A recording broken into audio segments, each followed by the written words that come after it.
In the video of covalent bond, we saw how atoms can share electrons, form covalent bonds and stick together. Now in this video, let's look at some more and different examples. How atoms of different elements like hydrogen and oxygen, they can form covalent bond and stick together. And we will also see how to draw electron dot structure of these molecules, these heteroatomic molecules. So let's take the example of water. See, water is H2O, meaning over here, one atom of oxygen is sharing its electrons with two atoms of hydrogen. And yes, there are only covalent bonds between oxygen and hydrogen in this molecule. And all the atoms in this molecule have their octet or duplet complete. So let's try to draw their electron dot structure and see how these atoms share electrons and become stable. So let's start with oxygen. So oxygen's atomic number is 8. That means in a neutral atom of oxygen, there are going to be 8 electrons going around it. And its electronic configuration, this will be 2, 6. Okay? That means there are 6 electrons in the outermost shell of oxygen. Let me try to draw it. So oxygen, 6 electrons around it. I'm going to represent it with cross, the electrons with cross. 1, 2, 3, 4, 5, 6. Okay? And by the way, we only draw the outermost electrons because in a chemical reaction, only the outermost electrons of an atom participate. Okay? So no need to draw the inner electrons. Now let's come to hydrogen. See, hydrogen's atomic number is 1. That means it has got only one electron in its outermost shell. So its electron dot structure is going to be like this, H with one dot. I'm using here dot to represent the electron of hydrogen. Okay? You can use cross or dot interchangeably. Doesn't matter. Since there are 2 hydrogen, so I'm gonna show 2 hydrogens over here. Okay, now see, they both are going to share electrons and become more stable, have covalent bond between them. Now, how does that happen? Can you pause the video and try this by yourself first? Now, if you have tried it, let's see. So see, we know that every atom wants to become more stable, just like noble gases. And we have seen that noble gases are stable because most of them have 8 electrons in their outermost shell. So over here, oxygen will also want to have 8 electrons, a complete octet.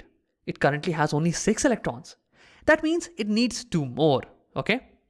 Now, to get 2 electrons by sharing, it will have to share 2 electrons, right? So oxygen can share 2 electrons of its own. Now let's come to hydrogen. So see, hydrogen needs only 2 electrons to become stable. Just like the noble gas helium, it needs to have a complete duplet. Now it currently has 1 electron already. So it needs 1 more. Now to gain 1 electron, it needs to share 1 more electron.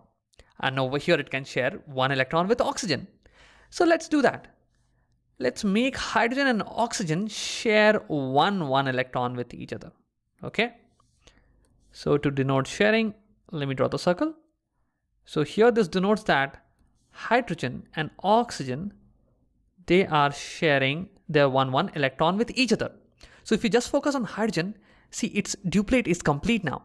See, these 2 electrons that are shared, they are not part of hydrogen or oxygen. They are actually going around both of them. You can imagine them as going around both of them. Both these atoms experience these 2 electrons. So over here, since hydrogen is experiencing these 2 electrons, its duplet will be complete and it will be stable and happy.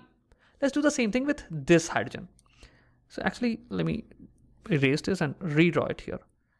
Let me change the color. Yes, hydrogen. Over here, hydrogen will share 1 electron with 1 electron of oxygen. It cannot share 1 electron with 2 electrons of oxygen. No, in covalent bond, there is mutual sharing that happens.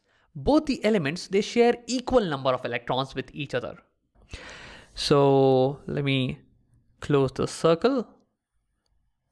And similarly, this is oxygen's sharing. Okay, now same thing is happening over here. These 2 electrons are shared between both of them. They will be both of these atoms will be experiencing these 2 electrons going around them. So now hydrogen experiences 2 electrons around it. Its duplet is complete and it's stable. Let's look at oxygen. See, oxygen has these 4 electrons completely to itself. But now these 2 electrons, these 2 shared electrons are also going around oxygen and these hydrogen atoms. So this oxygen atom experiences 4 plus 4, 8 electrons around itself. So its octet is complete and it's stable, it's happy. So this is how a stable molecule of water exists in nature, by sharing of electron. It shares one electron with one hydrogen atoms. Now one last thing. If we had to draw the structure again and again, it's going to be very tedious. I mean, drawing these circles and showing these overlaps, that's going to be a tedious task, right? So we can simplify this. What we can do is get rid of the circles, and to show that, hey, a pair of electrons are being shared, meaning there is a covalent bond, we can replace these electrons with a single dash. One single dash to represent one covalent bond or one pair of shared electrons. Similarly over here, one pair is being shared, so we can replace this with a single dash. So a simpler structure could be something like this. We have oxygen, we have two hydrogens, and we have a pair of electron between them, shared between them, meaning one single covalent bond. So one single dash. Similarly, one single dash over here. And oxygen has 4 electrons that are not participating in sharing. So I can draw these 4 over here. Well, you know what? Even to make it more simple, we can even get rid of these 4 crosses and just say that this is our structure. O, single covalent, and H and H. This is our structure of water. Okay. Now let's look at one more example. This time I have a molecule of carbon dioxide. Here one atom of carbon shares electrons with 2 atoms of oxygen. And yes, there are only covalent bonds in this molecule, and all the atoms have their octet complete. So why don't you pause the video first and try to draw the electron dot structure of this molecule by yourself. If you have tried it, let's see. So I know that carbon, it has 6 electrons going around it. So its electronic configuration is going to be 2, 4. Let's draw the electron dot structure of carbon. So there are 4 electrons in its outermost shell. 1, 2, 3, 4. Similarly, oxygen, it will have 8 electrons going around it. Its electronic configuration is 2, 6. That means 6 electrons in its outermost shell. So here is my oxygen. 1, 2, 3, 4, 5, 6 electrons. One more oxygen. 1, 2, 3, 4, 5, 6. Okay. Now let's look at carbon. See, carbon would like to become more stable, have 8 electrons in its outermost shell. It currently only has 4. Okay. That means it needs 4 more electrons. And to get 4 more, it will need to share 4 electrons. So carbon is going to share all of its electrons.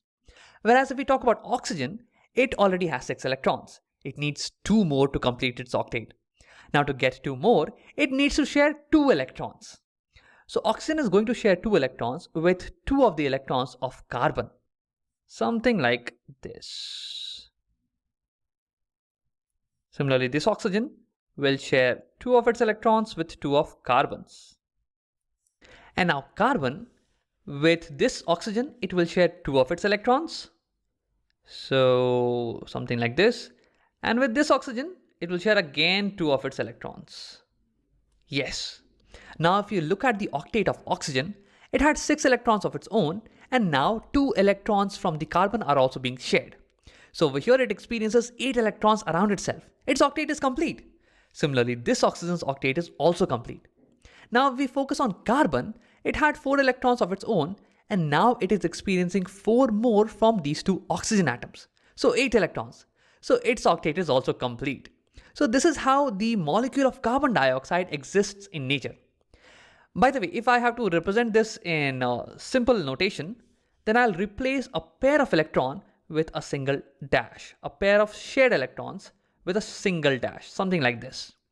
And I can draw it separately to give you more clear picture. This is carbon. Here we have oxygen, and we have 2 double bonds with this oxygen and 2 double bonds with this oxygen. So over here, the atom of carbon and oxygen, they have a double covalent bond between them. Similarly over here, they have a double covalent bond between them. This is how carbon dioxide is different from water. Carbon dioxide has double covalent bond. Now let's summarize the video. In this video, we saw how atoms of different elements share electron and form covalent bonds. We also saw how to draw their electron dot structure and its simplified version. Now the principle remains exactly the same. Every atom will want to become more stable, will want to have a complete octet or a complete duplet. Now, if the atom needs one electron, then it will share one electron. If it needs two electrons, then it will share two electrons, and so on and so forth.